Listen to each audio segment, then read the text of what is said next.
So I think it's loading some few seconds. Great, welcome everybody. My name is Bastien Walpa and I will be your host tonight. This event is co-organized by two main French clusters. On the energy side, we have Tenerrdis cluster, and on the digital side, we have Minalogic. The objective of this Smart Energy six-pack series on smart grids are multiple. On one side, we want to provide you with our online advanced training. On another side, we would like to create business-to-business opportunities, but also we want to create synergy between the energy world and the digital world. I will like to go through some basic rules for this training. First, all your mics are off. You can ask all your questions on the chat. My colleague Ingrid will be at your disposal to answer any question. Also, my colleague Natalie. And we will be also collecting all your concerns, all your observations, all your questions, and we will dedicate at the end of each panelist, at the end of each presentation, some minutes to answer to Jews. This session will be recorded, so if you have any objection, please let us know. We will start with the today program on smart grids. We will be together for 2 hours and a half. We'll have five presentations of leading experts on the topic of smart grids for optimized storage. At 11:15, we will have a break. This will be the opportunity for you to check on your agenda.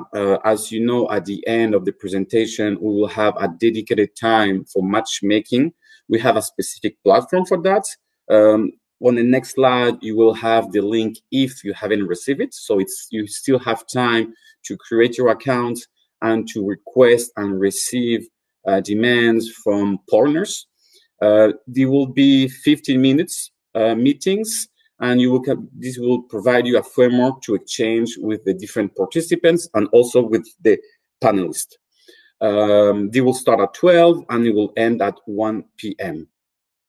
So I would like to go pretty briefly, and I know that some of you have already this information, but pretty briefly on the Smart Energy projects. The Smart Energy project is formed by 6 partners from Belgium, Italy, Hungary, and France, and we have 3 main objectives. The first objective is to provide you with innovative services to support your industrialization or market access. The second objective is to enhance and support the integration between energy and digital technology. And the third objective, which is the reason why we're here today, is to promote the meetings between our regions and to create synergies between the 2 sectors, energy and digital. As I was saying, we are here today in the framework of what is called the Cluster Exchange Program to promote the exchange between stakeholders on energy and digital. What is our ambition? We have 3 main ambitions. On the first one, we want to provide you with state-of-the-art energy technologies. We also want you to discover our expertise, our regional competencies, and we want to support the link and the matchmaking between your regions and ours. For your information, the 6-month program have been working on 3 topics: hydrogen, energy communities, and as today, smart grids. The hydrogen technology topic has been already closed. It was closed yesterday, and the energy communities will be closed this week or the next. In any case, all the presentation and all the recording will be available in our website. So if you are interested about hydrogen and energy communities, you can either contact Tenerrdis or Minalogic, and we will help you with the different links and the different access to the recording and the presentations. As you know, this is a program of 6 weeks. We're already on the 4th. This program of today, as I was saying, will be on smart grids for optimized storage. And the next one will be the 1st of April, and we will finish the 8th of April with a big matchmaking event with pitch sessions. We will have around 20 companies and organizations pitching for 5 minutes in their respective projects and innovative technologies. So you are more than welcome to participate also to the last event on the 8th of April. Very important, as I was saying, we have a specific platform for you to create your profile and to have meetings. On that sense, you have the link just in front of you. You should have received an email from Renaud Descamps. In any case, I believe that my colleague Natalie will help me out writing down, posting the link in the chat. So if you haven't created your profile yet, just click on the link. It's pretty easy to do. You just have to create a profile. You have like 4 questions, and then you can scroll down and browse for potential partners you want to discuss with. So you still have time to do it, please. Now, with no further introduction, I would like to give the mic to Frank Al-Shakarchi from the CEA unissent in Grenoble, France, on the introduction to make markets and application. Frank, are you with us? Yes, I opened the camera and my mic. Do you hear me? Do you see me? Perfectly on my side. Thank you very much. So do you manage to also change the different slides? Great. So okay. Thank you very much. The floor is yours. Thank you. Okay, thank you very much for inviting me. I'm very honored to participate to the webinar. I will start by saying that now my name is misspelled. Okay, so you will see my right spelling of the name. It's without the first C. So I just would like to start by that. But then, so my topic is about introduction to markets and application for energy storage. I also believe that maybe smart grids for optimized storage, the title should be inverted. It's optimized storage or storage for optimized smart grids. I'm working at CEA. CEA is a French public research institute. I'm part of the solar technology department, and I will start with a brief introduction on CEA. And so CEA, it's about 20,000 employees, and it has 4 divisions, and I belong to the technological research division. And within this division, we have, it's taking some time on my side, yes, we have 4 institutes. I'm part of CEA l'Iten. l'Iten, it's based in Grenoble and in Chambéry. CEA l'Iten deals with all aspects related to energy transition. We are more than 1,000 experts. We have a lot of patents. We have a lot of platforms, and as you can see in this slide, which is coming, yeah, we have a lot of platforms, and we have especially platforms on battery, fuel cells, electrical mobility, smart grids. And this is from this point of view that I will be doing the presentation, but we're also working on thermal storage and thermal and gas storage. Okay. And as I was telling you, we have 2 campuses. One in Chambéry, it's at the Solar Energy National Institute, which I belong to. My employer CEA, the campus I'm working on is unissent, and another one in Grenoble. So that's about the introduction. And I will be talking about markets for storage and applications. So I put some references, some nice documents you can go and look at. I use some of them for my presentation. And I will start by reminding everybody, but I guess everybody knows about that, what we are talking when we're talking about grid-related storage. So we are talking on the first hand about ancillary services. So that would be frequency regulation, for instance, and power reserve, energy reserve. We're talking about peaking capacity, and for instance, being able to provide power at peak load in wintertime. We're talking about energy shifting in order to optimize the energy cost in the market, but also to to store the surplus of generation from wind power and PV and report it at other times. And we are also talking about transmission and distribution, how to optimize the network, how to optimize the infrastructure. So I guess everybody knows about that. And what doesn't really appear behind that is everything related to PV self-consumption at industrial, commercial, and residential level. But we'll see, we'll talk about that later.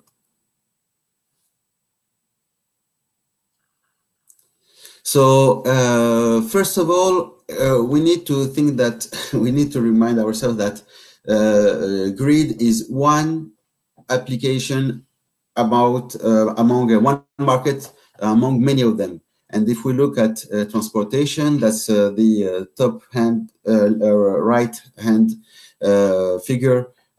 Transportation represents 90% of total market.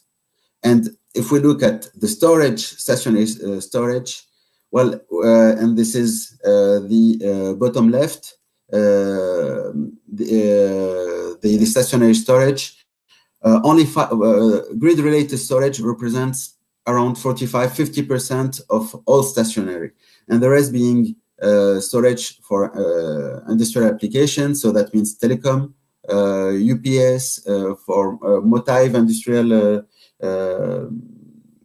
products. So let's not forget that grid-related storage is only one part of all the energy storage market and application. And let's not forget that we're not talking about batteries. We're not talking about only about lithium-ion batteries. We're talking about a lot of other technologies, even though today we will focus about batteries.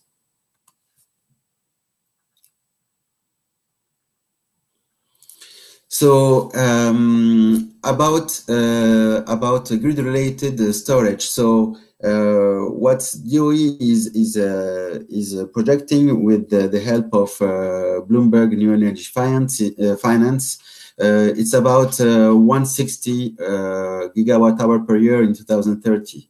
And when we look at the repartition per application, we're talking about energy shifting and peaking about 50%. We're talking about residential and commercial and industrial PV storage. I was telling you about that earlier. A third of the total market.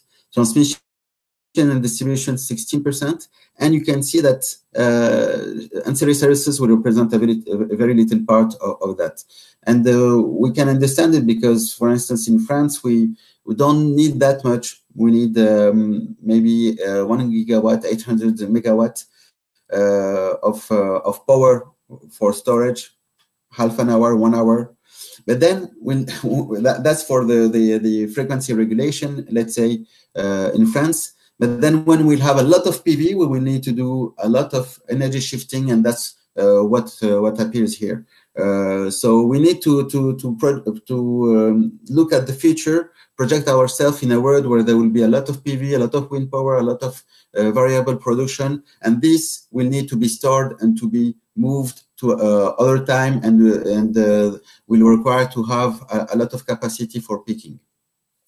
When we look at the markets per region, it appears that Europe, USA, and China will represent the same amount, about 20% each. So at the next slide, I will talk a bit about what is telling us, and we can see that there are a lot of numbers, a lot of figures, a lot of people publishing figures, and they're not all aligned. There can be a difference of double, but anyway, what matters is really the trend and the share.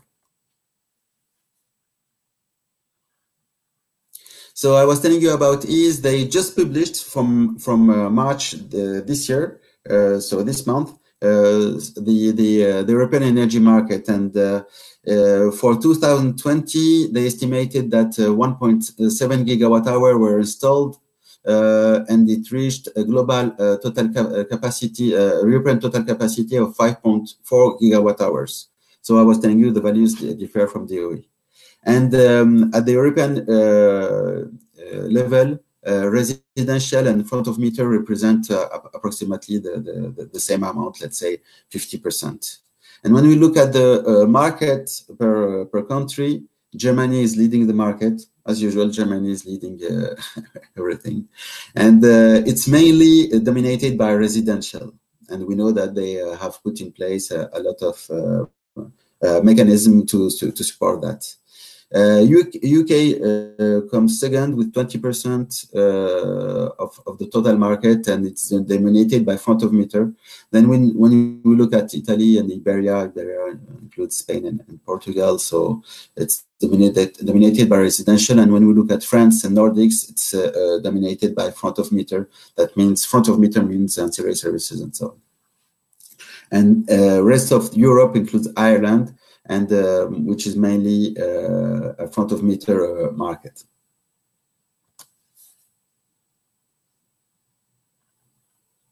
The slide is coming. Okay, so just a focus on France. So I was telling you it's mainly front of meter and application. So in France, it's projected to have 150 megawatt hour installed in 2021. We see that there was a reduction between 2019 and 2020, and we can see that in all countries, most of the countries, and this is because of the sanitary situation with the COVID virus. And you can see that 72% of it relates to frequency regulation, mainly lithium-ion and some sodium sulfur.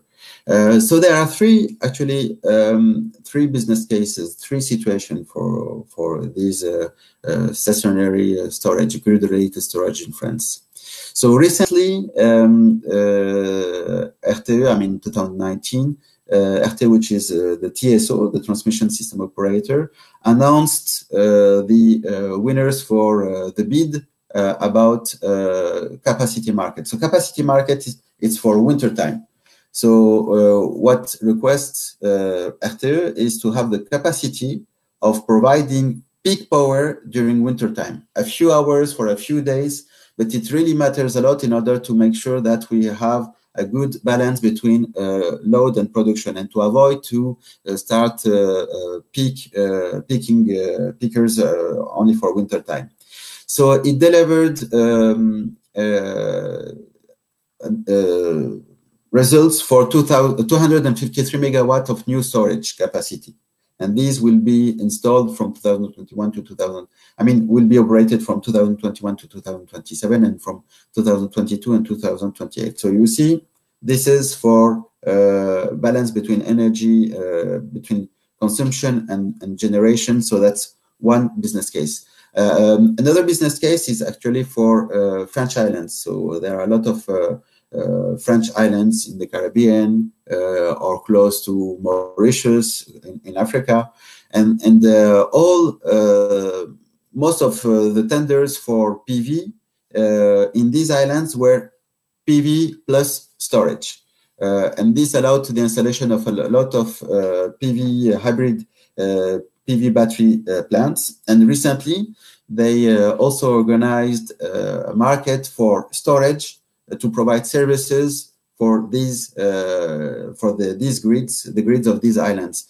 So storage for arbitrage or for ancillary services. So this is another business case for France with French islands. And there is one, let's say, experimental project, which name is Ringo, and this is the TSO again, RTE, which invested in 36 megawatt capacity in order to optimize the infrastructure.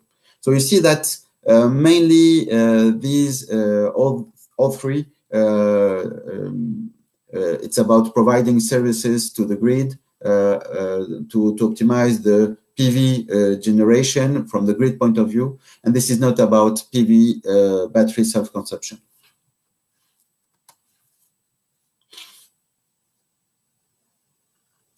The slide is coming. Okay, so a focus about lithium-ion batteries. So in 2030, lithium-ion batteries, it's projected that it will represent a market of 2,000 gigawatt hour per year in total. 85% is for transportation, so it relates to what I was saying before. So stationary is about 170 gigawatt hour, and 50% of it is for grid-related application. So it's about 80 gigawatt hours. And we know that most of the manufacturing capacity is outside of Europe. So that's why we really need to increase the manufacturing capabilities in Europe. I mean, it's an industrial, from an industrial point of view, but also from an environmental point of view, because we know that the power mix in France, in Europe, is better than in other places, and we know also that it will require less transportation. So that's why I'm very happy to see that Verco will be presenting. It's very important to promote all European industrial partners. So 80%, 80 gigawatt hour. It's for grid-related application. And when we look at redox, because this is another interesting battery technology, and we're talking about the same amount. So we are talking about 2030. We're not talking about today. We're talking about 2030. And let's keep in mind that we will be in a world where there will be a lot of PV, a lot of wind power, and the excess of production of this generation will need to be stored. So the more we have, the more energy we need. When we have a little bit of PV and wind, we need mainly to make sure that there is a good equilibrium between on the and good some ancillary services on the from the grid point of view, but we don't really need to store all that energy. We need to make sure that we can balance the intermittency. But when we will have a lot of PV and we will have a lot of wind power, we will need to store a lot of energy. That's why redox batteries will be more and more useful, and we can already see that there are a lot some big battery facility for redox. So we're talking about 2030, 150 gigawatt hour of grid-related storage, and more or less half-half lithium-ion and redox. When we look at LCOE, DOE did some calculation, and I just wanted to show these numbers, but I also want to tell you that we need to be careful. So that's why I'm showing them. It's because we need to consider the impact of lifetime when we're looking at our LCOE. So this is LCOE. That means it's the price of providing power, including the electricity input. And the electricity input, it's the cost of it is considered to be 30 euro per megawatt hour. So you can see that there the hypotheses are quite pessimistic. I find myself when it comes to the lifetime of LFP and NMC lithium-ion batteries. And here it appears that, for instance, for 2030, the prices are, let's say, quite high for LFP and NMC, and the redox is not that bad. And I believe that maybe it will be this cost will be much better than that, because today we can already see some PV plus storage, for instance, plants selling at 50, 60 euro per megawatt hour. So I wanted to show you these figures, but I also want to tell you to be careful about the hypothesis of on lifetime. All this calculation, I mean, most of calculation depends on the hypothesis that are taken as input. I also wanted to show you some figures from Lazare. Everybody knows Lazare, and about the current situation about LCOS. And we see that here, the wholesale PV plus storage, so that's the third line, they are achieving some quite good numbers. And then that's for PV plus storage. And when we're looking at wholesale, it's not that bad, actually. And it will improve when we improve the lifetime, when we will improve the efficiency of the system. And a bit about innovation, because here is also a research institute. So when we the top right, it's about the number of IPF. IPF means international patent filings. about electricity storage. And we're looking at 4 types of technologies: batteries, electrical, mechanical, and thermal. So batteries come first in 2018 with maybe 90% of all patent filing. And on the bottom left, we see what is the repartition of the international patent filing on battery cells between different segments. So lithium ion also comes first. It's about 50%. Then there are other chemistries, you know, about 10%. And then we look at manufacturing, about engineering, and so on. So batteries comes first, and among batteries, lithium ion comes first when it comes to innovation. So all this innovation prefigures that there will be more and more improvement on these technologies. And when we look at some emerging technologies, so redox is not really emerging, but let's consider that it's emerging. We can see more and more patents on solid state, which will be a huge difference in the performances of lithium, and it is. I mean, everybody is talking about that, and we'll see when it comes, when it will be a necessary reality, and also about redox. So you see that there are a lot of patent filing about solid state, lithium ion, and redox. Let's say approximately the same amount. And again, when we look at the repartition over the world of that, I'm very happy to see that, I mean, this is a document from IEA I'm referring to. So these are results, natural results, they are not coming from CA. And I'm very happy to see CA being among the 25 top applicants on battery technology. And we can see on the right hand side that Japan comes first, then it's more or less the same amount between Korea, Europe, China, and US, I believe. So that's it from my side, and I will be very happy to answer any of your questions. Thank you very much, Frank. And again, sorry for the misspelling of your name.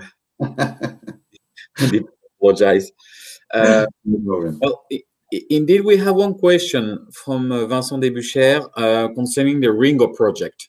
So there's 3 questions on one. I will start reading it. It's asked, again, concerning the Ringo project, the TSO is the owner of the storage? Question mark. Is it allowed? Question mark. Would it be allowed as well for the DSO in the future? Question mark. So yes, for the first question, acteur is the owner of the storage. It is a very specific mechanism because here we're talking about experimentation, so it will not be allowed in the future. The European Commission is very clear about that. TSOs and DSOs are not allowed to own storage as part of their infrastructure. They are allowed to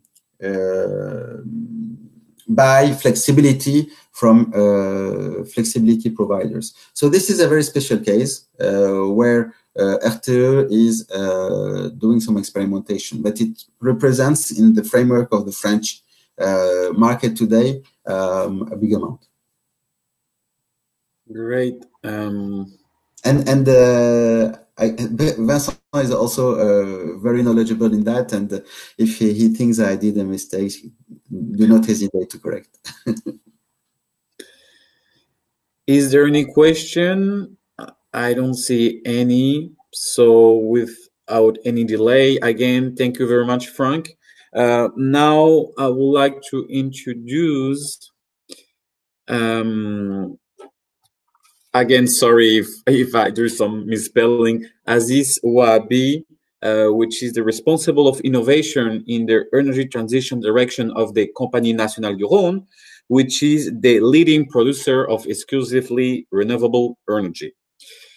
Good morning, Aziz. Good morning, Bastian. Good morning, everybody. Great. It's working fine. The sound, the video. Can you change of slides? Yeah, good. So I will start right now. Perfect. Thank you. It's not easy to take the floor just after Frank, but I will try my best regarding that. I had the pleasure to share with you about CNR, Compagnie Nationale du Rhône, and I am in charge of open innovation inside this energy transition division of CNR, and I will have some words about integration of renewables thanks to the flexibility of hydropower plant. Next slide, just a few words about CNR. Who is CNR? CNR is the multi-purpose concession holder of the Rhône River in France. So you have a picture on the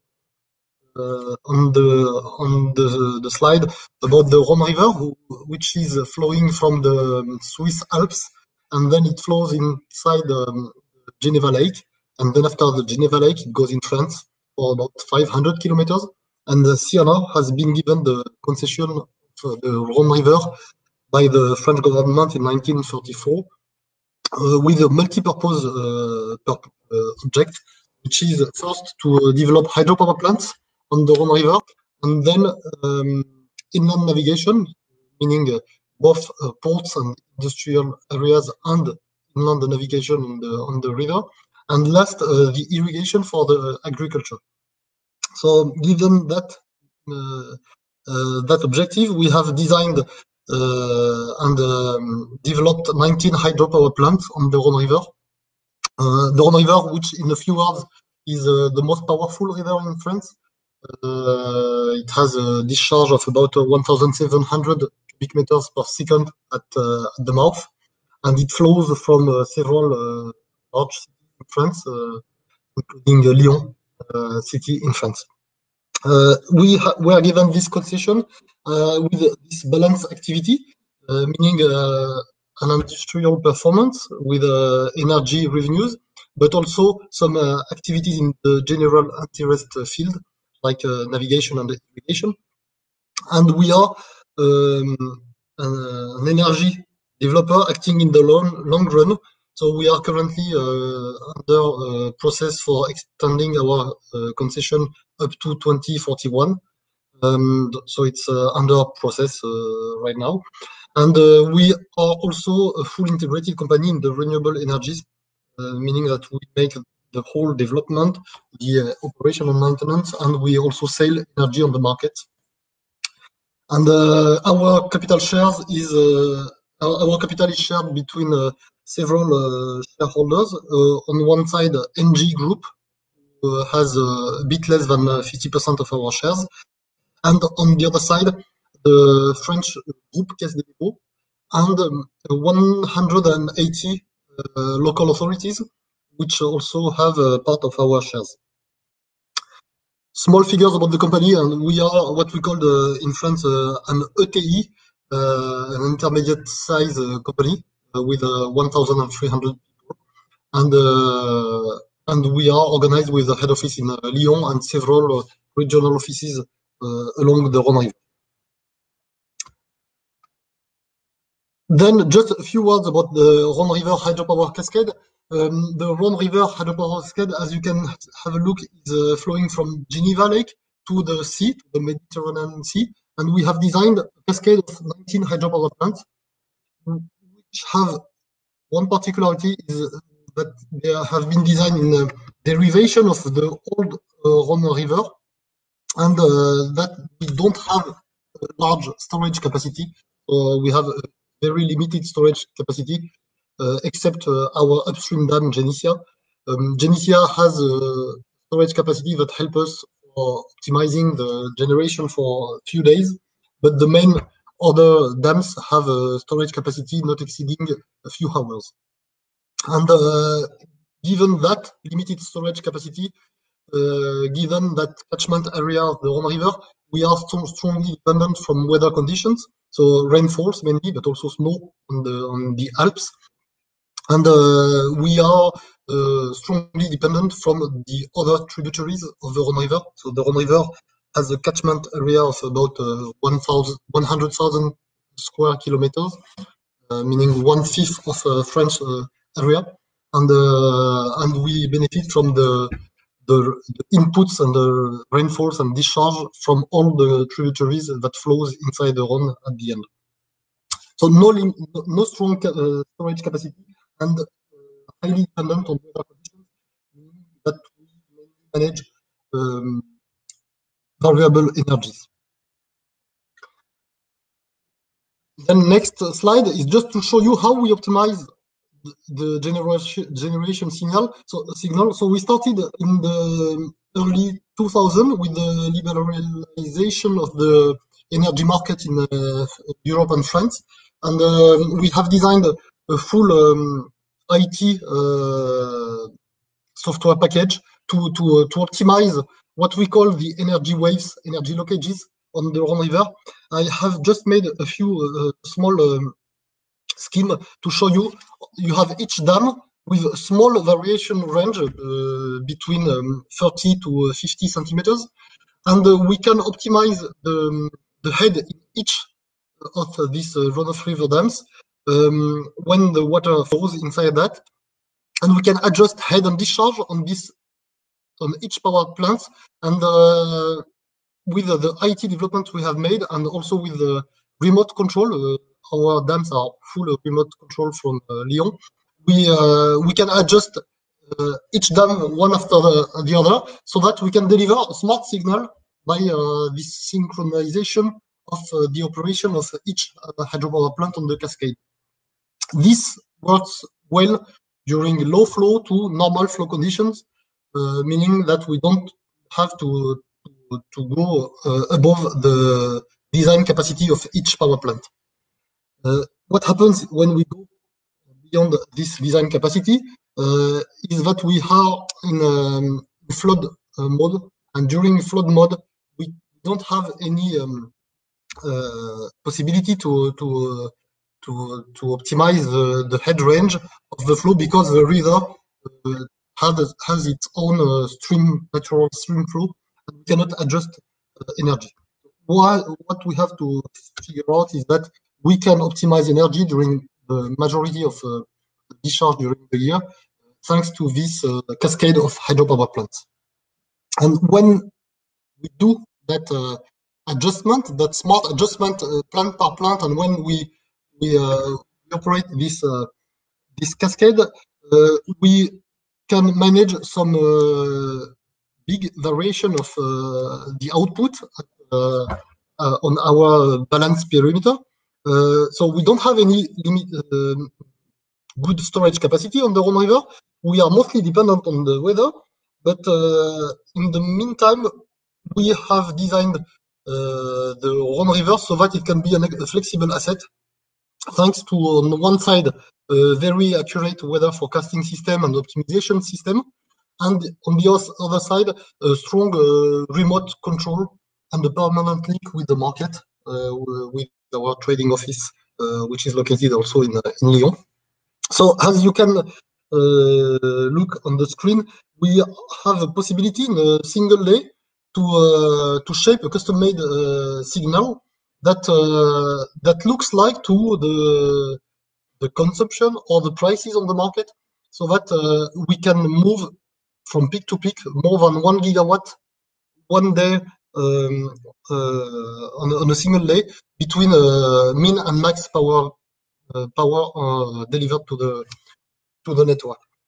So without this strong forecasting and optimization system, we would not be able to do something less than the mean value. And now, thanks to this optimization, we can distort the energy wave and distort the signal, so that we can deliver more energy when it is needed.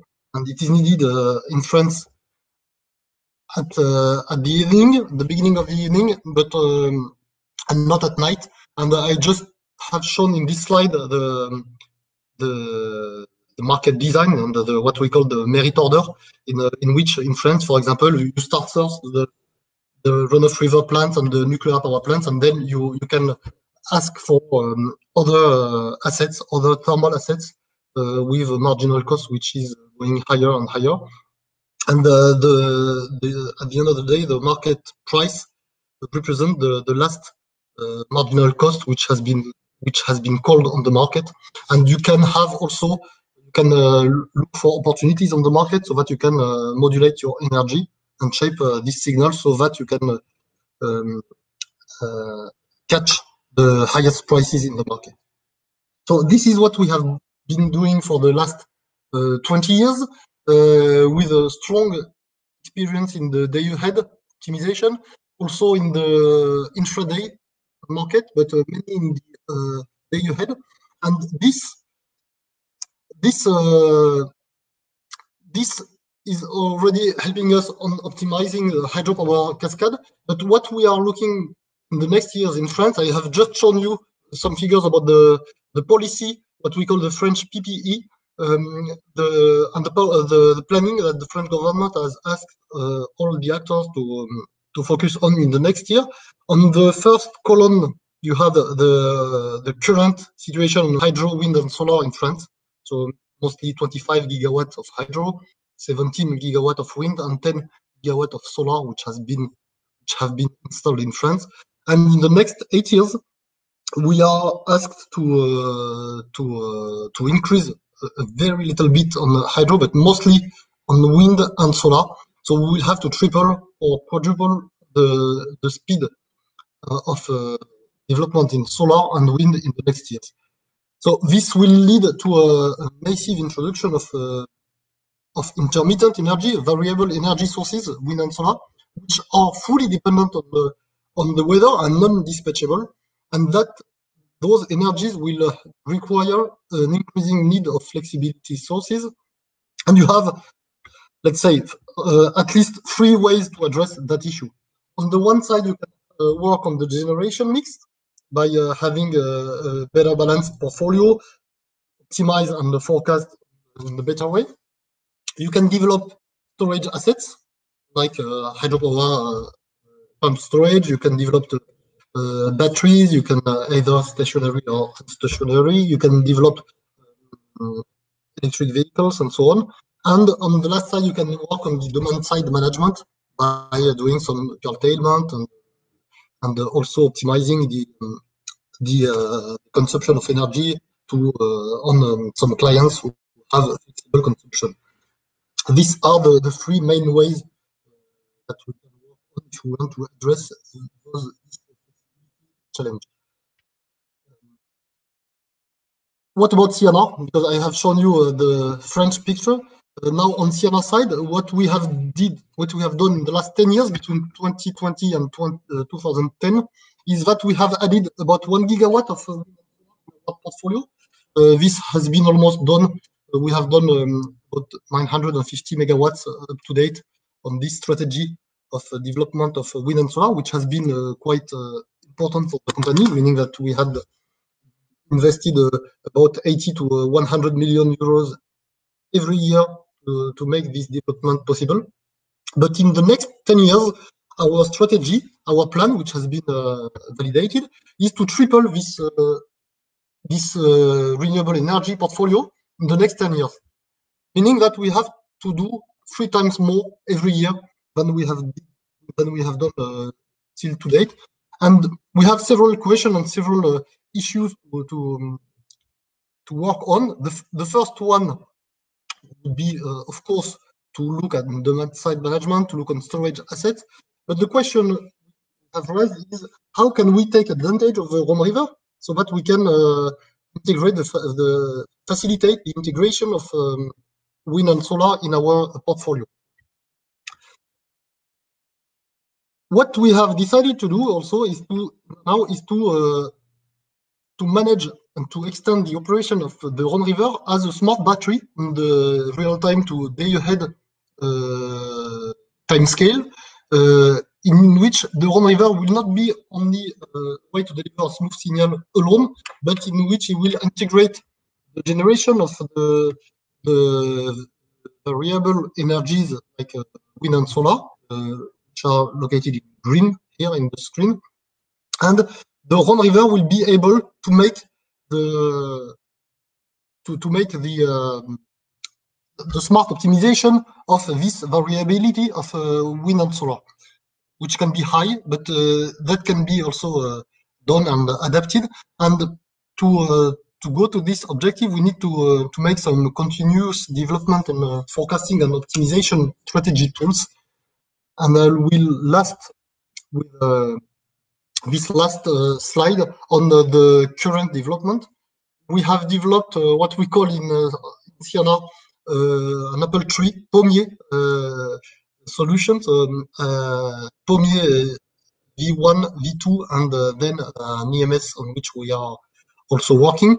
For the V1, it is a deterministic approach for which we supply a first guess to the expert in charge of optimizing the generation of the Rhône River, and a tool that help him explore new optimization schemes. This is Pommier V1, which is already under industrial operation since this year, and we are developing the V2 program, which will be Rhône River management under stochastic approach, meaning we have to deal with uncertainties, and we have to integrate stochastic scenarios for three areas.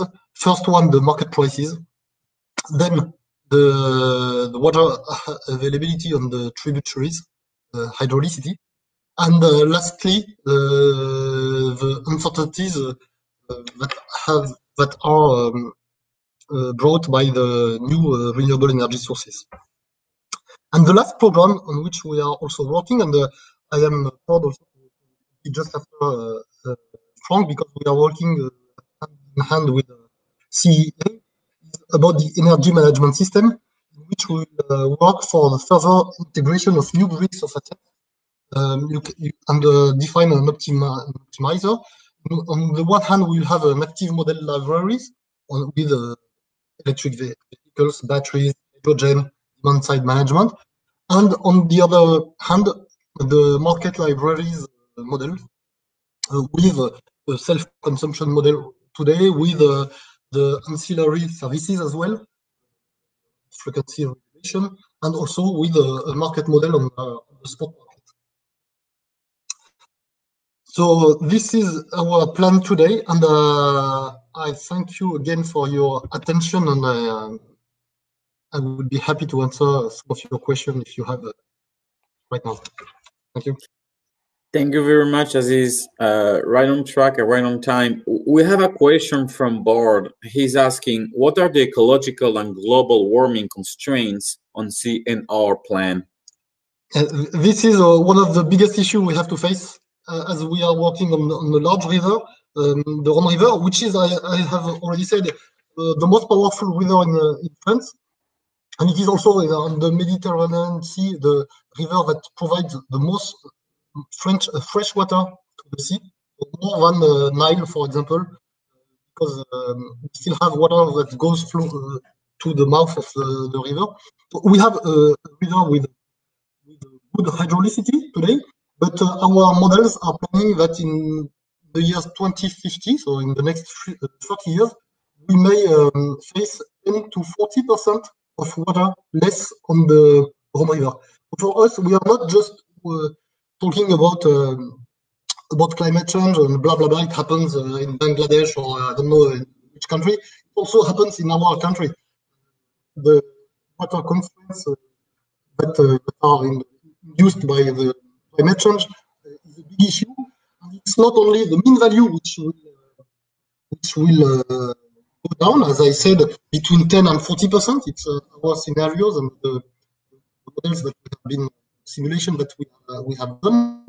But it's more than that. It's the high variability in the same year, in the same day, in the same season, and this is more a bigger issue to manage, because it means that we will not have the same water flows as we used to have in the last 20, 30, 50 years, and that we will have a big variability of water inputs in the next years, and this is something that we have to focus on. And that's why also those development of forecasting and optimization systems are of prime importance, because we need them also to manage the Rhône River the best way, because the Rhône River is not only used for hydropower plants. It is used for navigation. It is used for agriculture, of course, and agriculture tomorrow will need more and more water during summer. It is also used, and I should have started by that, by the environment, and we have to find the best balance between all these water uses of the Rhône River, because water scarcity is not something only adapted to semi-arid or arid countries. It's also well adapted to our latitudes. We have to focus on that. So you're already having some contingency plan and some ideas on how to tackle this obstacle, right? Yeah, sure. We have some plans, but what we think at the end of the day is that we will have to manage a better integrated water resources management with all the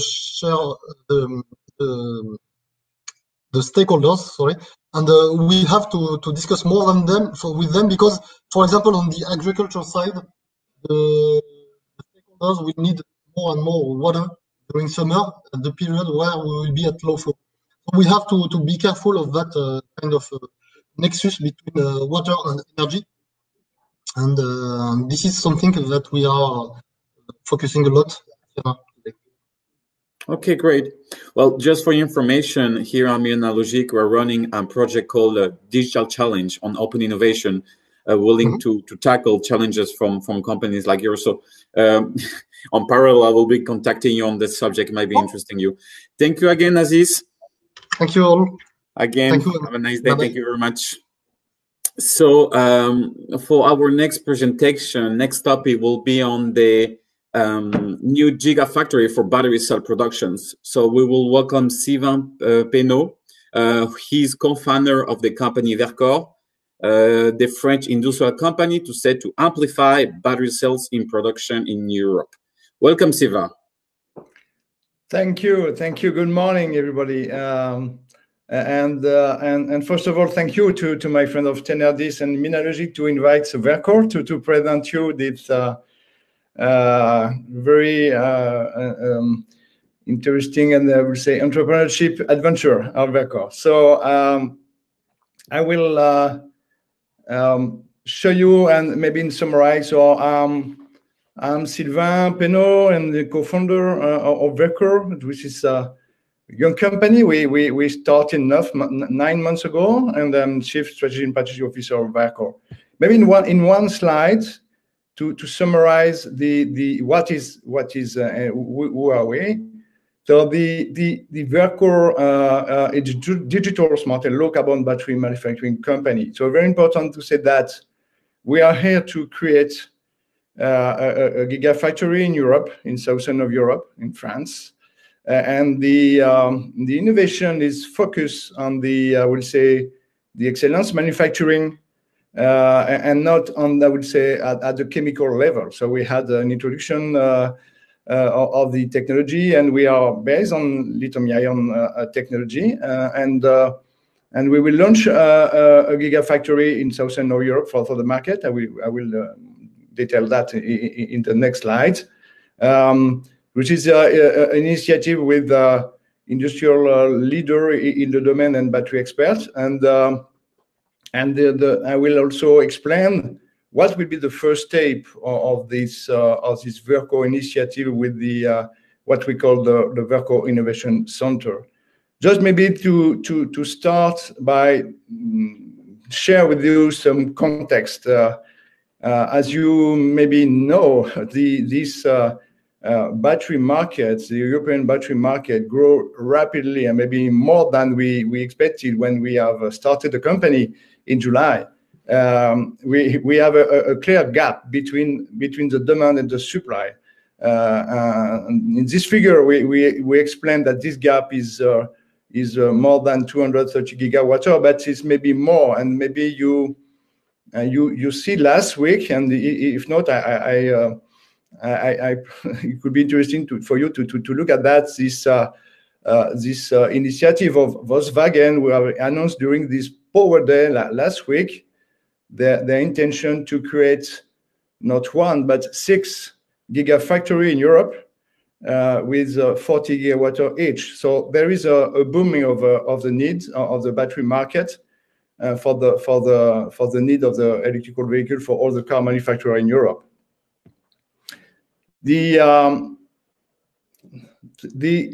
you see the actual map, in fact, in Europe, all those gigafactory initiatives cannot meet demand and also are concentrated in Northern Europe. It's quite easy to explain that at the beginning because in the last year the electrical vehicle was mainly for premium vehicles, so mainly from German manufacturer, I would say.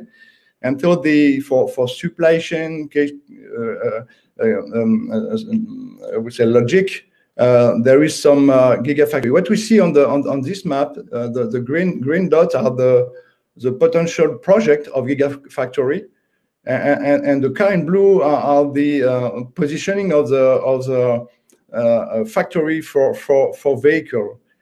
But when you look that also with the context of the low carbon, you see that. Sorry, the slide will come. The most projects are not driven by the low carbon ambition, and it's one of the DNA of Verco is to also to build a cell in a country where the energy is decarbonized. So when you saw that. And the evolution of the regulation, we will have some aspect on that, and Europe talk about battery passport, and to have also a low carbon footprint on the cell itself.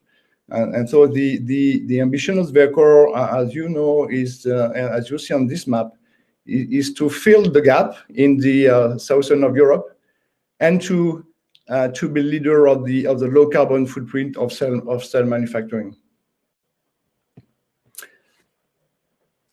This slide is to summarize what makes Verco unique. So the first, and so people who know me know that for me the main asset of a startup is three things: the team, and the team.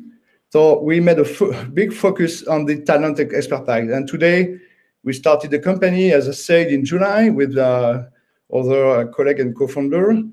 We were 6, and we are now 30 people with a very impressive expert in the domain of battery, coming from all based in Grenoble and coming from Japan, from Korea, from US.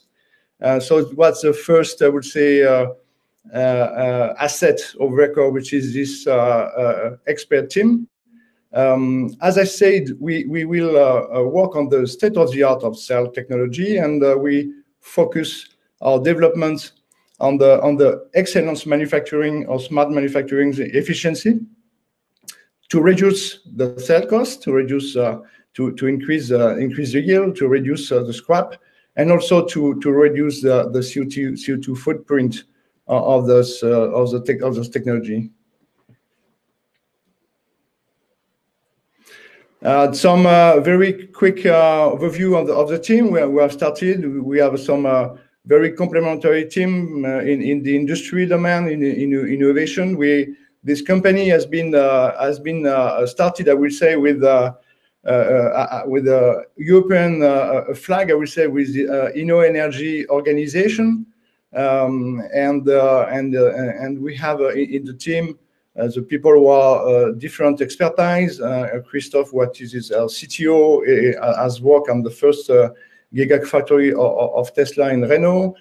Sam, which is our process engineering director, a strong experience in battery manufacturing in a large volume in A123 in US and in SWOT in China. So a very expert team.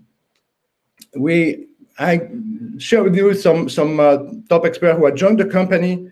We are now more than 30 people in this, and when we accumulate, I would say, the battery experience of this team is quite impressive. People coming from from Panasonic. Kenichi is a cell designer expert. Christopher is a digital expert in the domain, and other experts in the team.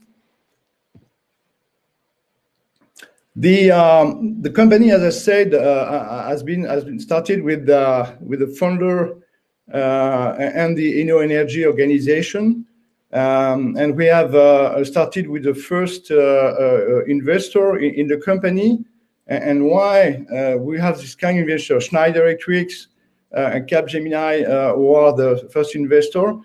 Those companies have not the intention to be a battery manufacturer, but for them, Verkor will be their lighthouse project to develop their skill in the smart factory, smart manufacturing, Industry 4.0, and of course for Schneider for the electric management also of the factory. The IDEA Group is a French group, mainly a real estate group, which is very important for us for this quite impressive project, because as you know, a gigafactory, 16 gigawatt, as I said, would be the start. To give you some idea and figure of 16 gigawatt is about 300,000 cars, which is two model in a car manufacturer. And it's about 1.2 billion of investments and a huge building to produce such a technology. And we have we are in the second phase of fundraising for Verkor today, and so we have some key partner which are we are strong discussion now, which is not confidential yet, but this will be closed by this summer.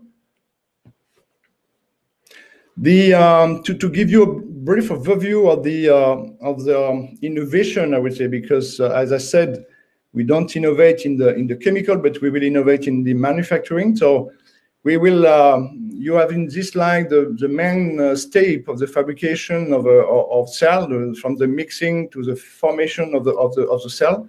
In each step, we will integrate some digital innovation and integrating in what we call the battery intelligent manufacturing system, which is the main first digital innovation, I would say.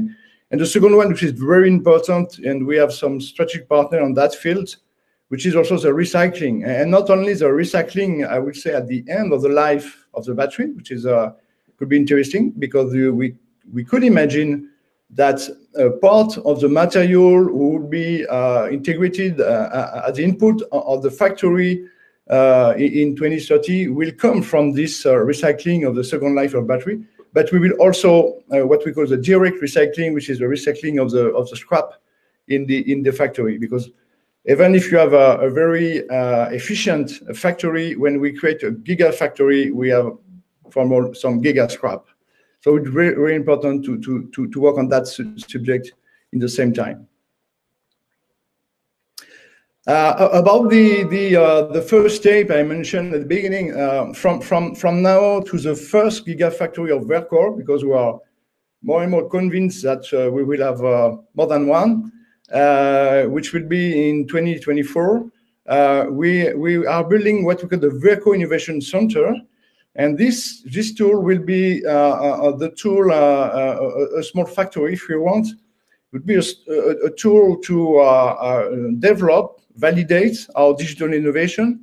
It will be a tool also for our partner to collaborate together in the same area, to develop those manufacturing innovation, to leading to reduce the cost of the fabrication, which is also a very important aspect for us. It will be also a training center for engineer and blue collar, because as you know, this industry is not a French industry yet in terms of volume of fabrication. So we will need also to train people, because it will be a high potential of job and a green job.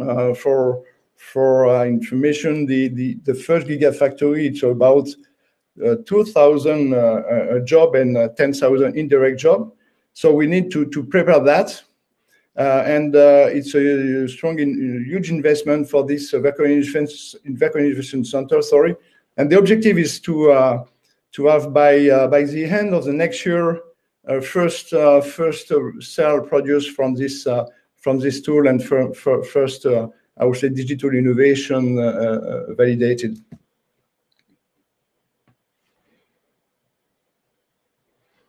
Yes, it's the end of my talk, and let's build together this new French industry for this energy transition and electrical vehicle. And I didn't mention this on the slide, but this Vehicle Innovation Center will also allow us to address other markets, like we mentioned at the beginning of the talk, the energy storage solution and for other mobility activity. Thank you very much.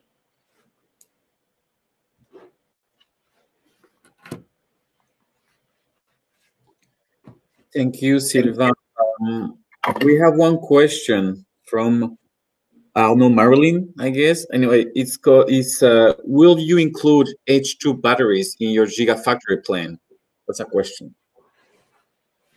If I understood the question, it's a battery for hydrogen vehicle.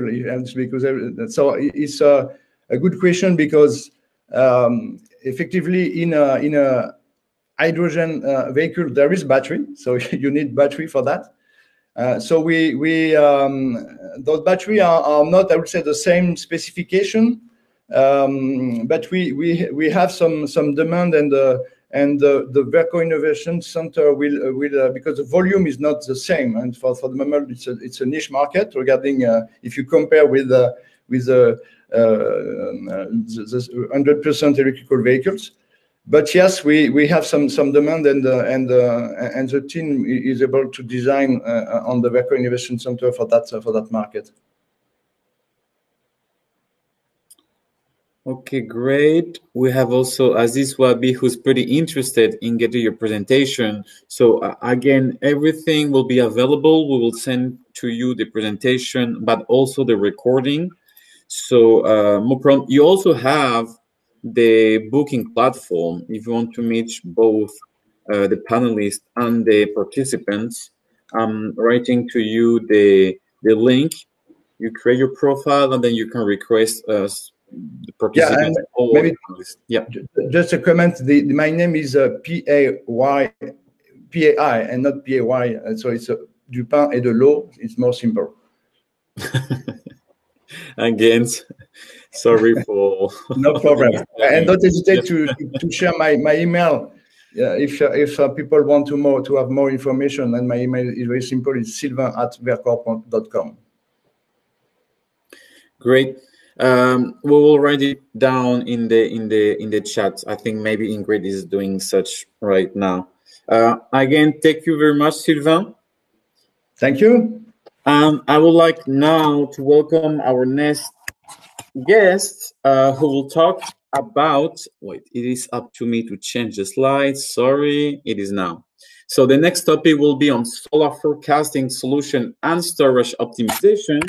And we will welcome Nathalie Desbrosses, who is a business development engineer at Steadison. Steadison is a spin-off of the CEA, specialized in solar production forecasting.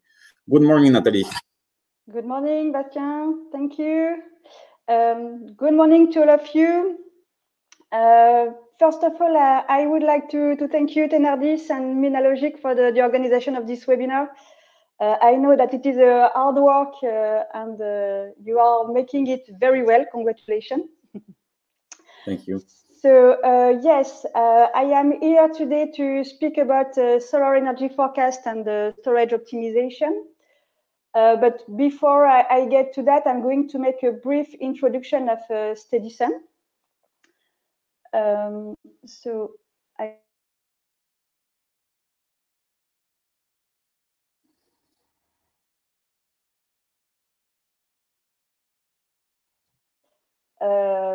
The company was founded 8 years ago as we just told, as a spin-off from the CEA and the unissent, the French Institute of Solar Energy, that already made a presentation this morning.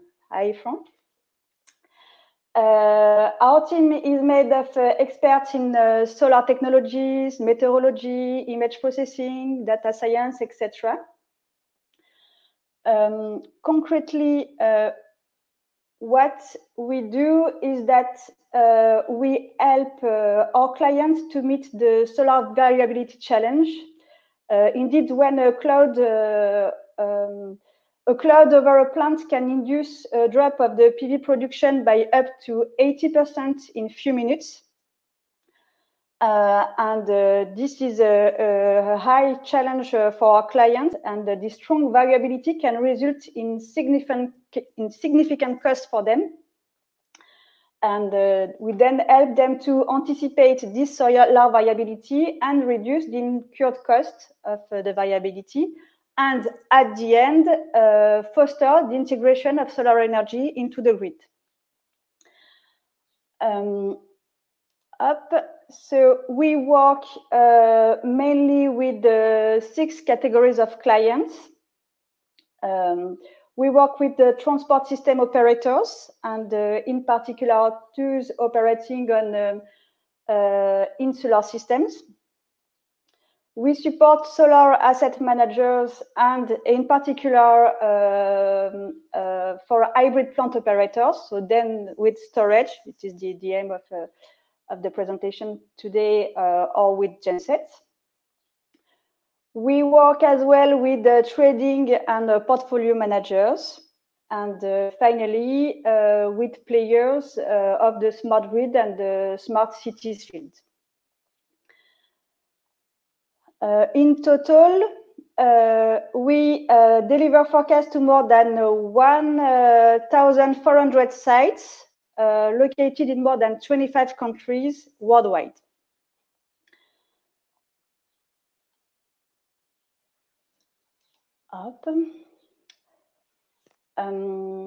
Roughly, our portfolio of products and services cover the different observation, simulation, monitoring, and forecasting challenges. And for each of them, we provide both data and consulting services. And among this large portfolio of products and services, we are going to focus today on the forecast. So then to deliver solar energy forecasts, we rely on 3 different sources of data. First of all, the crystal ball.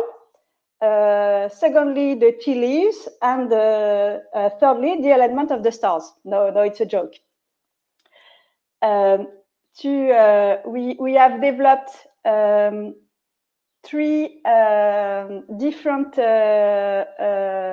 solar forecasting products, allowing to cover all time horizons. So nothing by using a crystal ball or tea leaves or whatever. So the name of our 3 products is SteadyMet, SteadySat, and SteadyEye. And they allow to provide forecasts for the next minute to the next 15 days. The first one relies on meteorological models. It is updated 4 times per day and has a spatial resolution of 1 to 50 kilometers. The second one is the SteadySat. It relies on satellite imageries. It is updated every 10 or 15 minutes, depending on the location of the plant and the satellite that we use. And the spatial resolution is from 1 to 3 kilometers.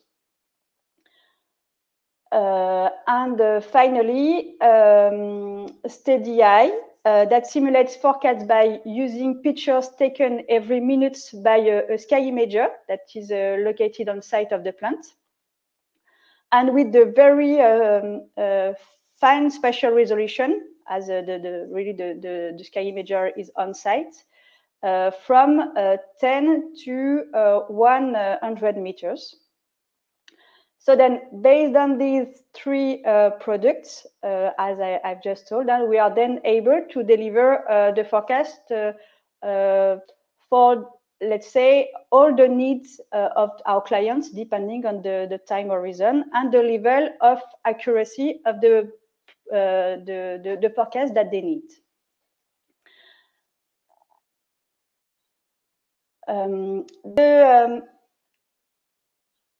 The methodology is almost the same for the three products, and it is in 4 steps.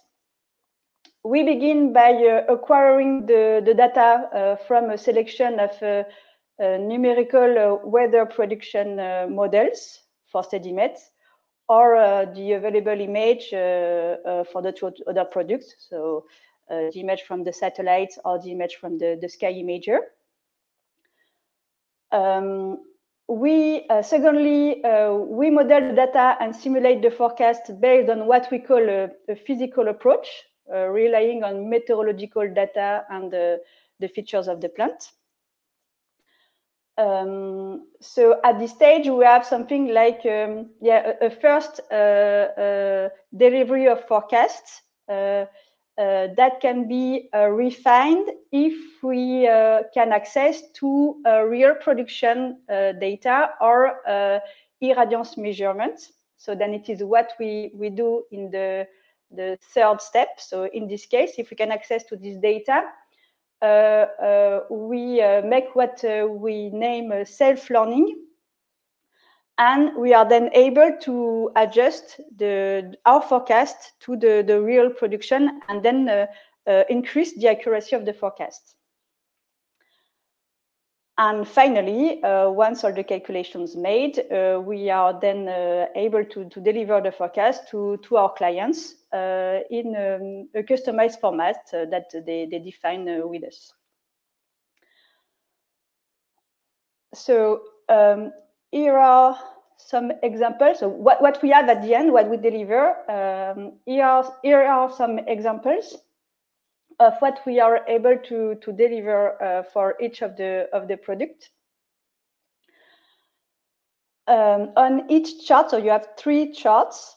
On each chart, you can see in blue the real production of a plant, let's say, and in dark orange the forecast, the simulation. So then here for SteadyMet, here for SteadySat, and there are more curves, but it is here for SteadyEye. And with the SteadyMet, as you can see on the chart, SteadyMet simulates a linear forecast and then provides, let's say today for tomorrow, a trend of the production for the next day. So you can see that it is very linear.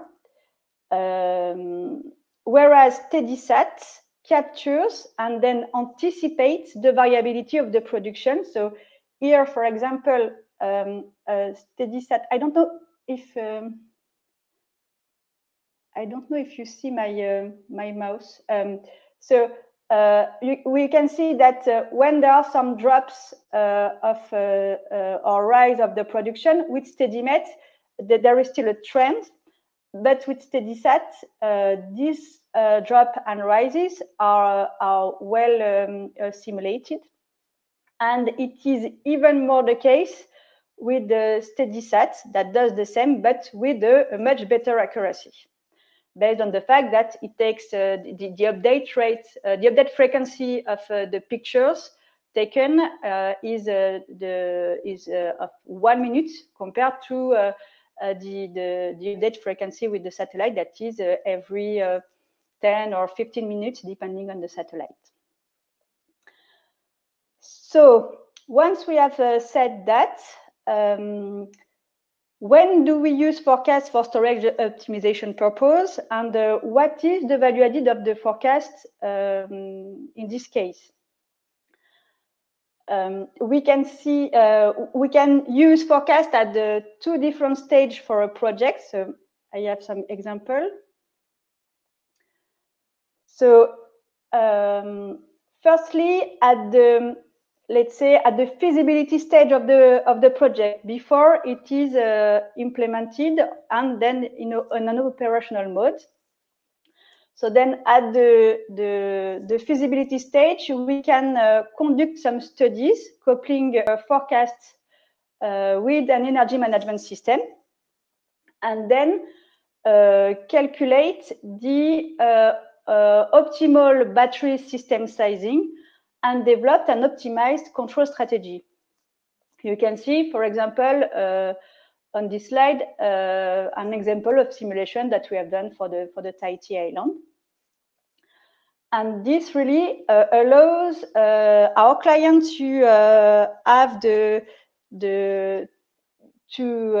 have information about the best size of the storage, and then if the size is well estimated, the optimal size is very well estimated, we can allow our client to limit their cost, and in this case. So that is the first application. And at the operational phase, there is also a large value added of the forecasts. Here, so it is for the same case study. It is for the Tahiti Island with the peak solar installed capacity of 20 megawatts.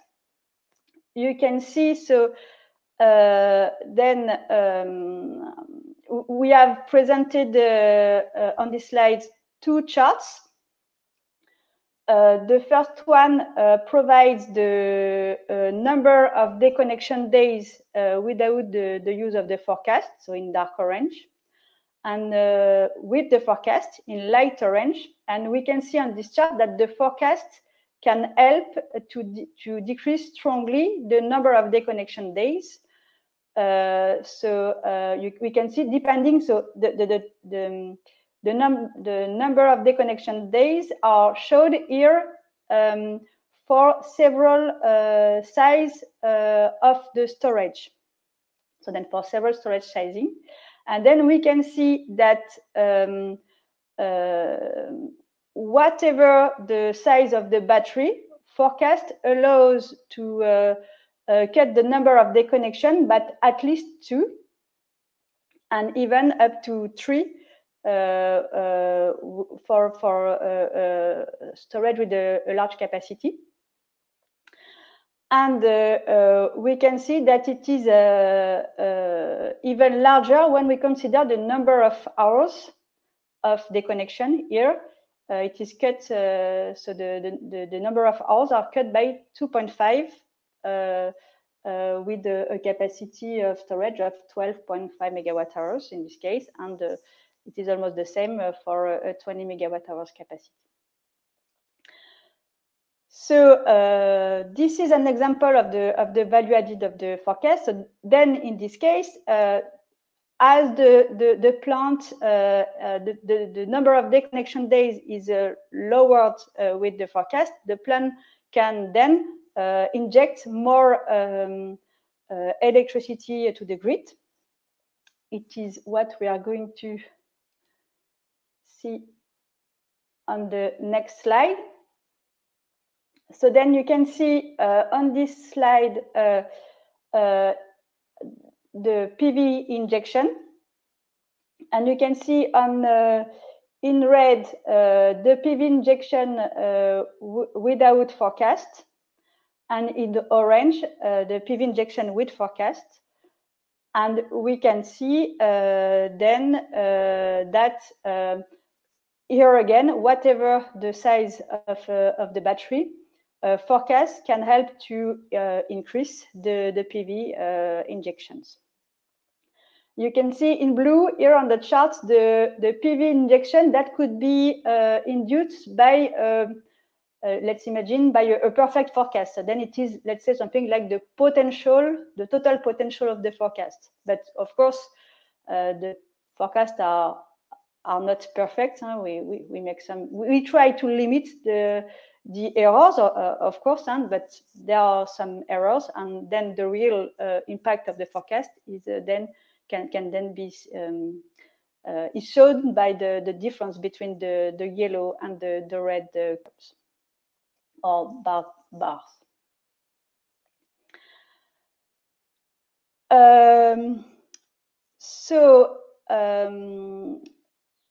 Up. That is, so all the simulations were made here with this example, were made with our SteadyMed product, so with our product that provides day-ahead forecasts. But if we use, if we combine SteadyMed and SteadySet, we can even have some better results. It is what I'm going to show in the next slide. So this we are speaking about a solar plant that is with a 5 megawatt peak installed capacity and a 4 megawatt hour storage capacity. This plant is located in Corsica. For this client, we have installed, so as I just told, both our SteadyMed and SteadySet products. And we can see that, yeah, using SteadySet, so we have installed SteadySet because they wanted to be able to optimize the real-time storage. They can do that because they have implemented an energy management system that is able to adjust the strategy in real time. And then in this case, for this client, we estimated that solar forecast allow to divide by 4 the curtailment due to the fact that they are able to adjust the storage strategy.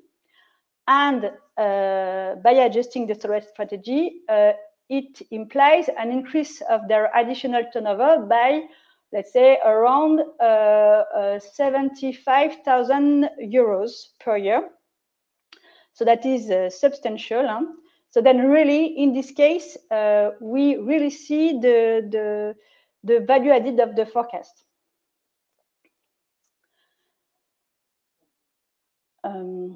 Well, so then so I have prepared only 2 case studies, but I think that they show really the value added with some numbers, etc.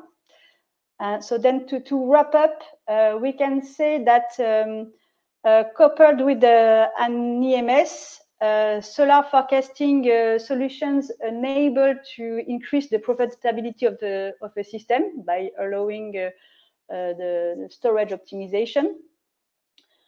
At the feasibility stage of the project, forecasts help by optimizing the size of the battery and then reduce the cost of the project, firstly. And secondly, by optimizing and validating the control strategy of the system.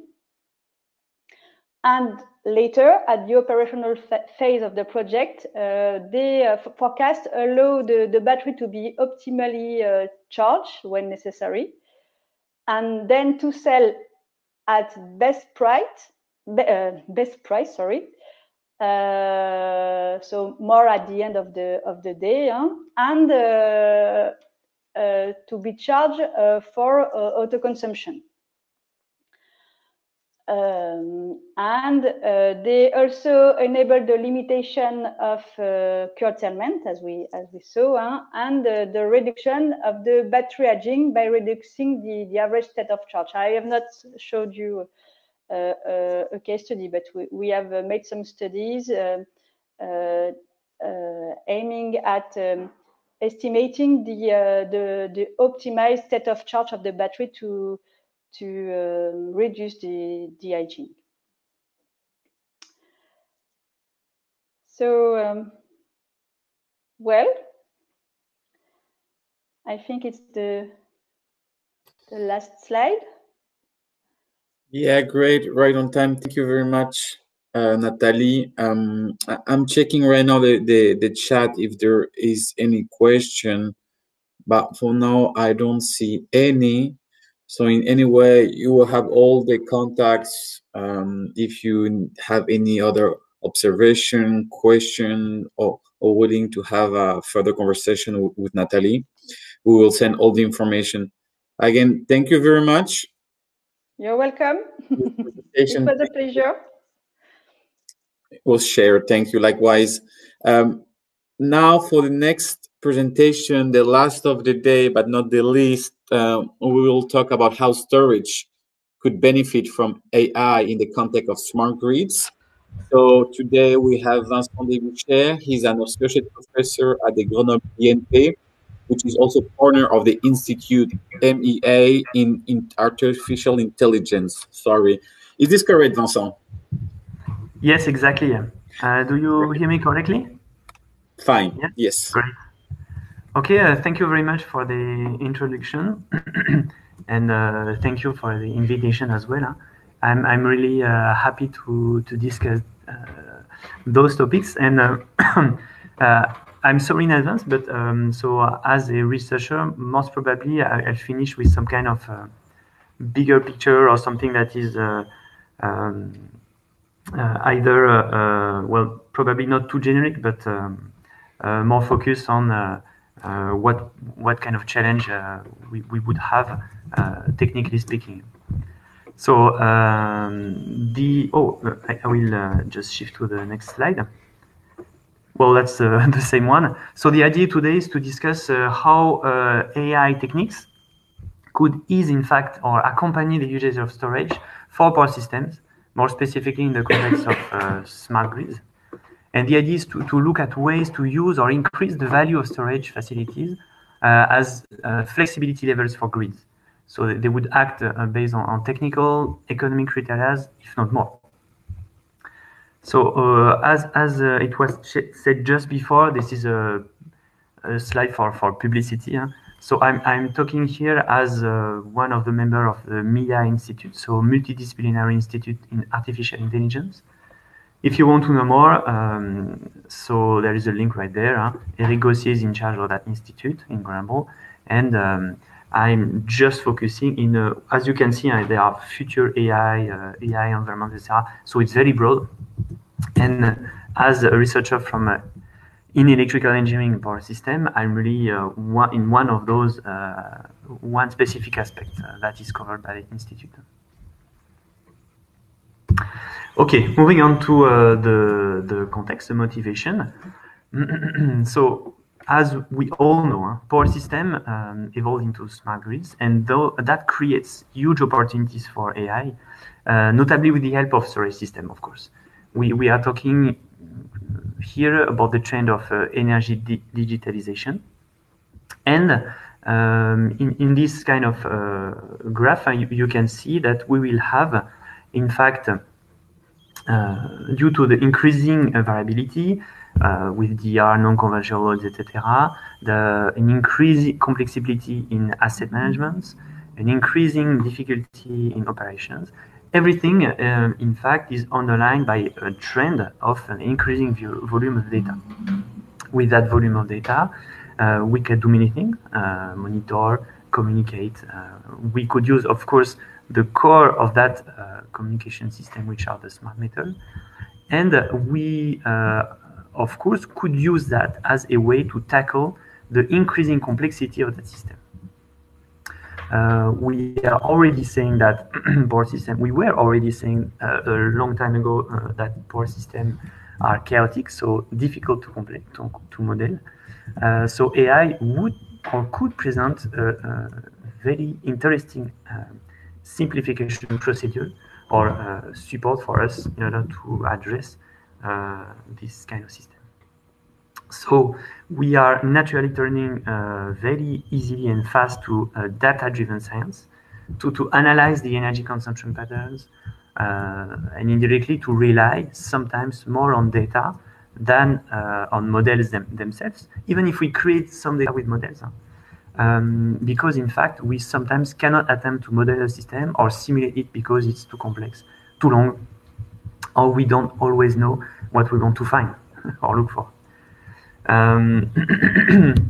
So if we can have some kind of proactive intelligence through data science,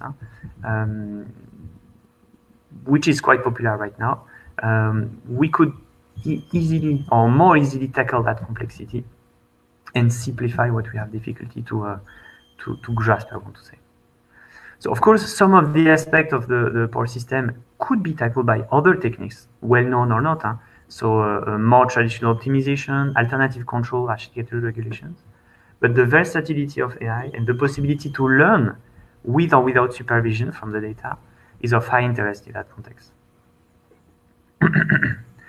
Voilà. And also the possibility to tackle the millions of variables and data points, including weather, so exogenous data and endogenous data, so demand, location, generation assets, etc. To proactively help operators to decide, in fact, what to do with end users, how to power them, and how to build them, is, of course, theoretically speaking, quite motivating. Voilà. So this is the big picture. And of course, when we look at that, if we move on to the next slide, when you look at all the applications that open to us in that context, of course, as you can see in that figure, we can see that storage is popping up at many places, in fact. On distribution and management, once we agree that AI could be some kind of second brain for the operators of future smart grids, we have to identify applications for which this makes sense. The technology continuously collects and synthesizes overwhelming amounts of data from millions of smart sensors nationwide to make decisions on how best allocate energy resources and so on. The advance made from deep learning algorithm would help us spot patterns, anomalies in large data sets. And this would clearly revolutionize both the demand and the supply side of energy economy.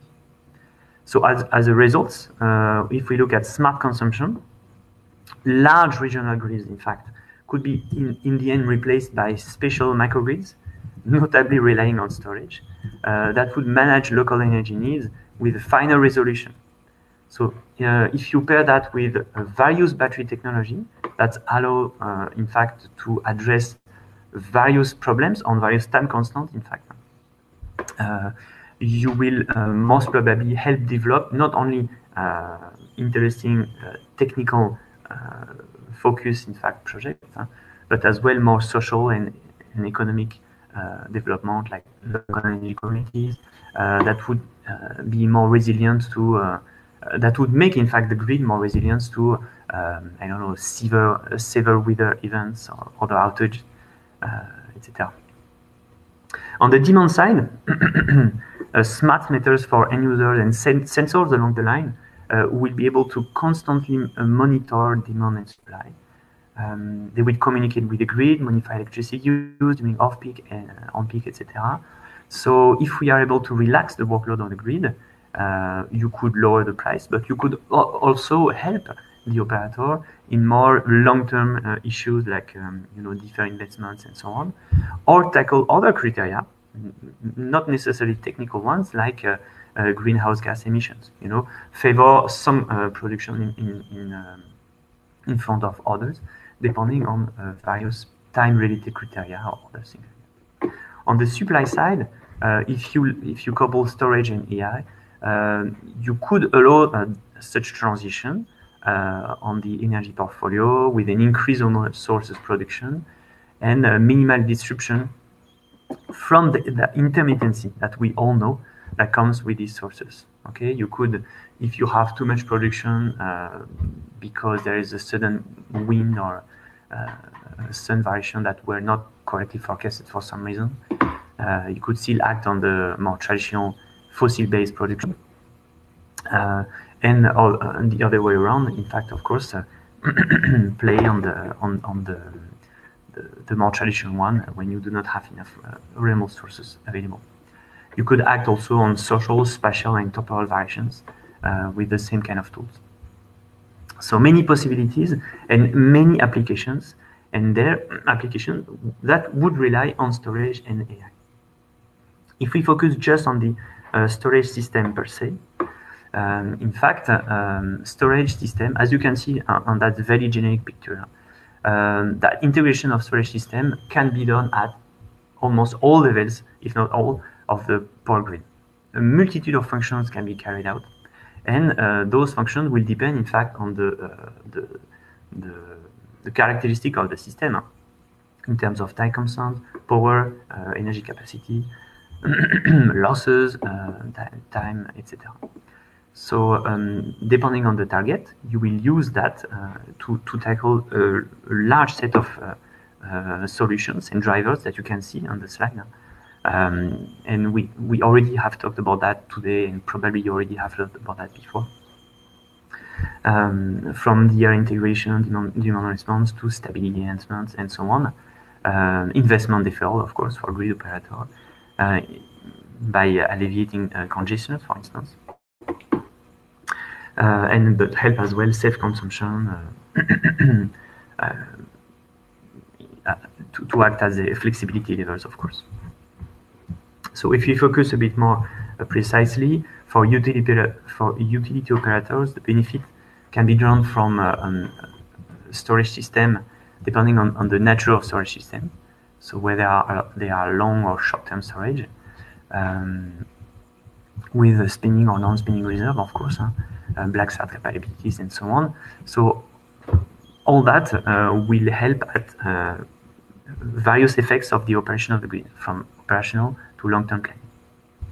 And for the utilities, it is beneficial for well, upgrade deferral and very what we think could be basic, but will in fact help possibly decrease the sizing margin that we usually take when choosing the replacement or reinforcement of grid, and will help in fact the grid to be more flexible in front of any local production.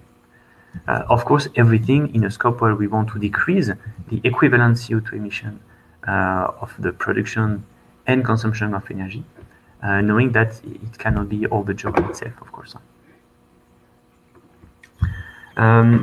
This is a generic slide that will show that, of course, there exist many types of storage, and despite the flexibility and all the applications that storage system can provide, historically speaking, in grids, of course, we have seen that this morning, the penetration rate is quite small.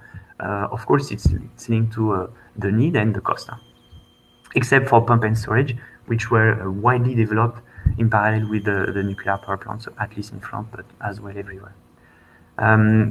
But we have strong drivers, but we also have some challenges, which are, of course, still the price, which is clearly decreasing strongly. The need for still some technological improvement. And from the grid perspective, the confidence in the technology in terms of, I would say, technical criteria.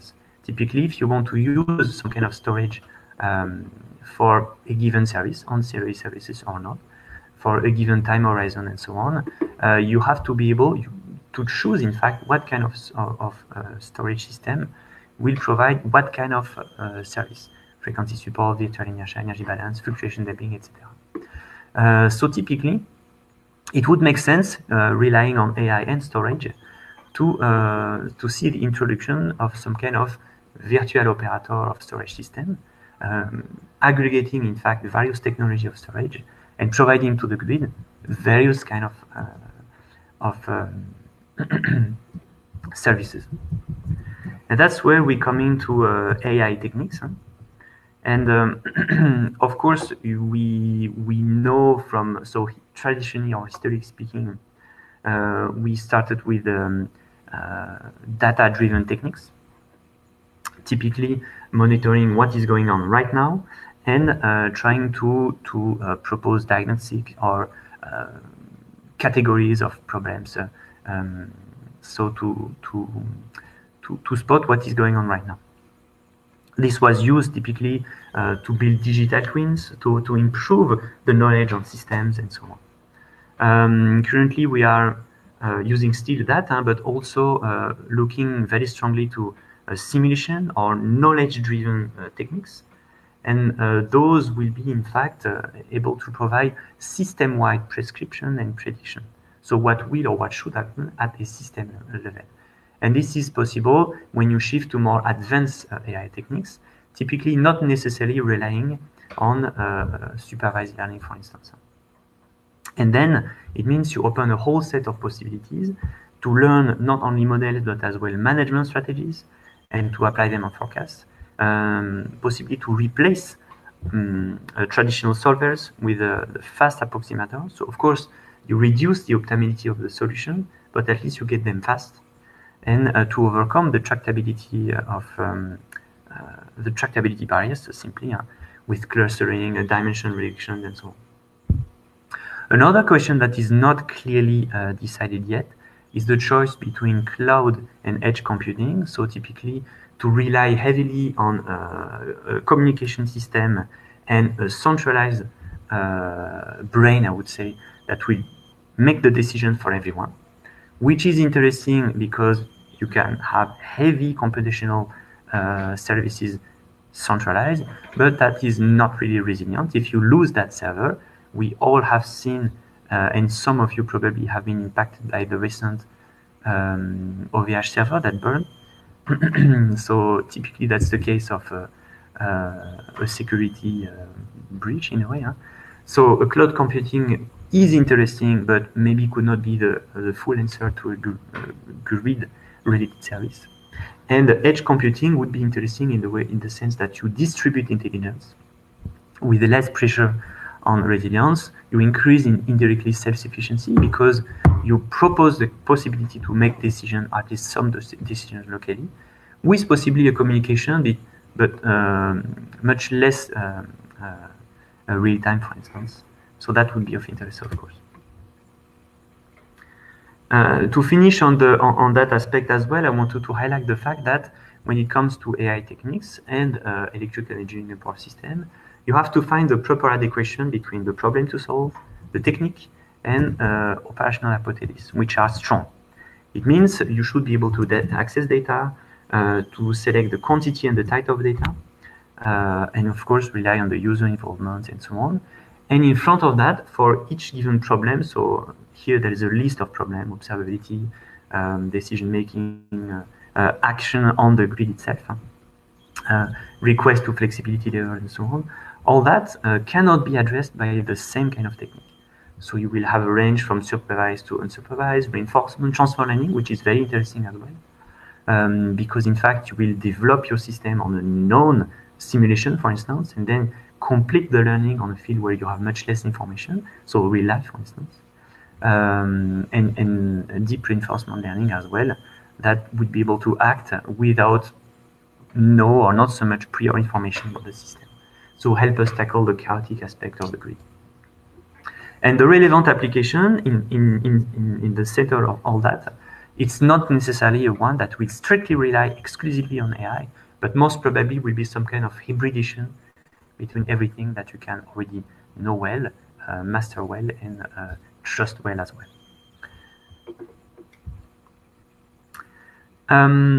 For the remaining minutes, in fact, I'm sorry in advance, but I planned way too much slides, so I guess I will pass a few of them, like 5 or 6, to keep the time. But I wanted to show you, and I make that on purpose, a few illustrations. In fact, when you decide to use AI techniques and storage, you have two main possibilities. Either you focus on the component aspect, at the component level, or at the system level. Because it's not the same techniques, it's not the same expertise, and not the same use. At the component level, there's a small illustration that you can see here. We will use predictive models in order to improve our knowledge of the system, to probably better anticipate its aging or things like that, better control that, and locally, in fact, develop the comprehension of that system, of that device. Sorry. At the system level, it's much more large, I want to say.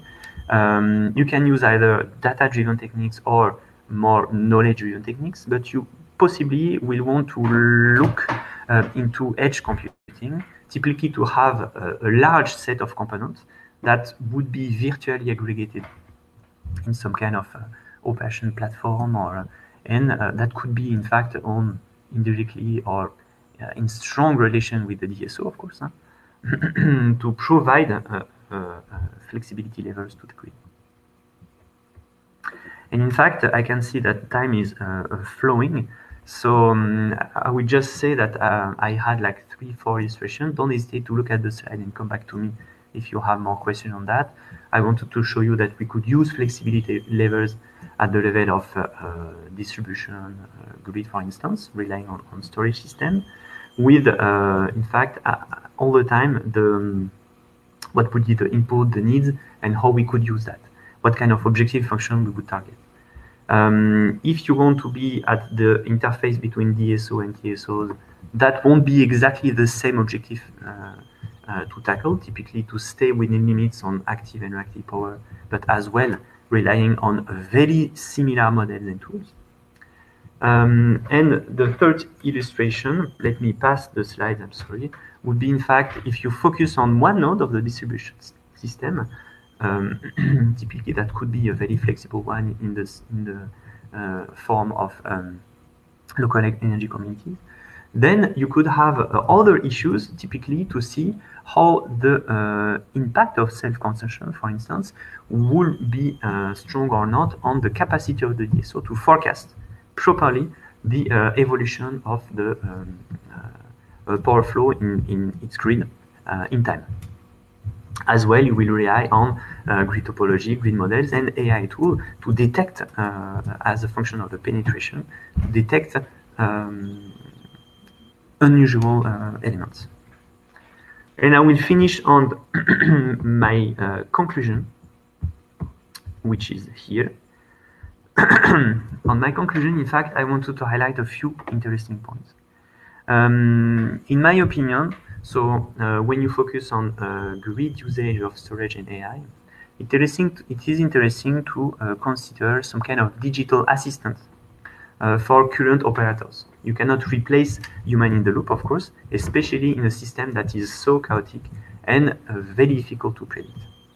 It means that we could use that AI to explore a set of features, to classify anomalies, and to optimize under uncertainties, or to rapidly get interesting results.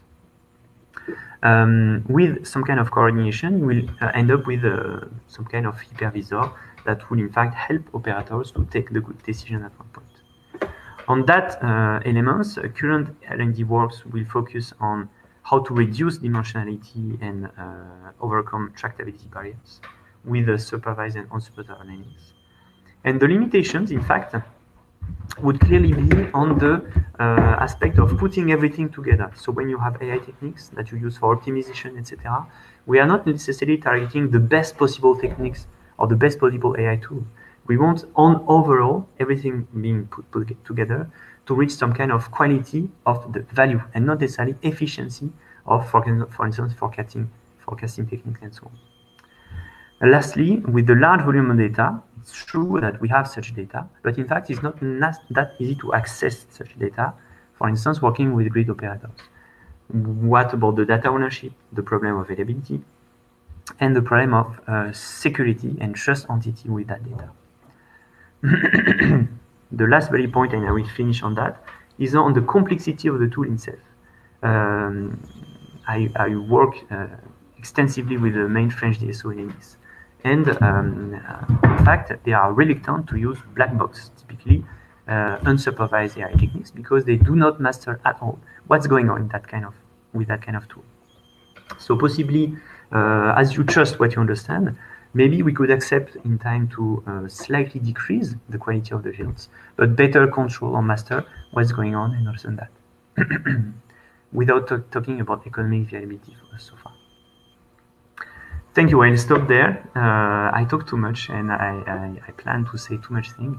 I hope it was clear enough. And if you have any questions, in fact, come back to me later. Thank you. Thank you, guys. It was great. No, it wasn't long enough. I think it was the right timing. Thank you very much. Okay, great. We have one question from Ingrid asking, can you provide examples of collaboration with energy stakeholders, or are these mainly French or European? No, I can provide. In fact, we associating AI and storage. We currently work with the Ethos. Ethos is well, it's in global, but it's targeting not only France. I want to say. And the idea is, I told you that already, is to work on some kind of virtual battery operator that would provide a various set of services, relying in fact on a proper forecast and optimization of a various range of technology of storage. That could be region-wide or nationwide, we never know. It depends on the, in fact, the trust that various stakeholders could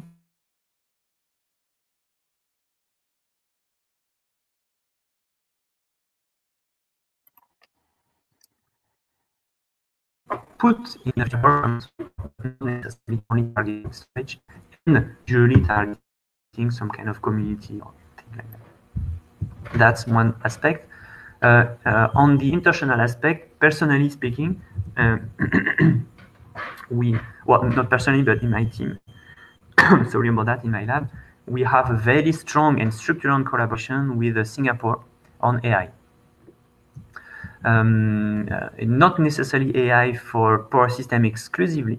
We are also working, well, of course, it's targeting energy, but you will have grids, but you will have buildings, districts, and it's covering much more than just like electricity, for instance. So I'm far from the only one being involved there, and far from being, you know, the one in charge of the whole the whole project. So that's one of the international collaboration that's coming into my mind. And we have as well a research project that we are currently pushing with Germany, that I know of and that I participated with, Fraunhofer Institute and colleagues in academia. That's the main one I know, but of course there are other ones going on just in my lab, without speaking about other colleagues in France. So it is clear that it is only not only region or nationwide focus. Thank you. I don't see any more question now. It has been 2 hours. We all together. We have just 15 minutes advance. That's great. Just thank you very much, Vincent. Thank you very much for your participation. Of course, you're also welcome to the next webinars we will be organizing. So just before the break, and then you will have the opportunity to access the platform from the B2B meetings. 2 things. First, concerning the program. So as I was saying, this is a 6-week program. We're on the 4th. Next week is going to be the 5th sessions. And this is going to be about trends and innovative projects in smart grids. We will have the chance to have leading actors who will present innovative projects. So we will have 5 panelists on the next week. We will have a representative of the National Agency for Ecological Transition called ADEME. Then we will have Cap-Energy, which is a energy cluster, who will be also present. We will have the Tenerrdis, who is the French company that manages the public electricity distribution in France. We will have also La Chaire-Valaudois, who is a consortium of industrial partners and research partners. And last but not the least, we will have IRT Systemics, which is the Institute for Technological Research in France. So that's the program for next week. It is very interesting. So you're warmly invited to participate. We are thankful for your loyalty on the full program of the 6 weeks. So just before giving you a break, again, you have the link for the, great, thank you, Natalie. You have on the chat, you have just in front of you. So we'll be starting in 1 hour at 12, and you will be able to meet with the different partners and panelists that have been having presence. So thank you again all for your loyalty. I wish you a nice day and see you next week. Thank you.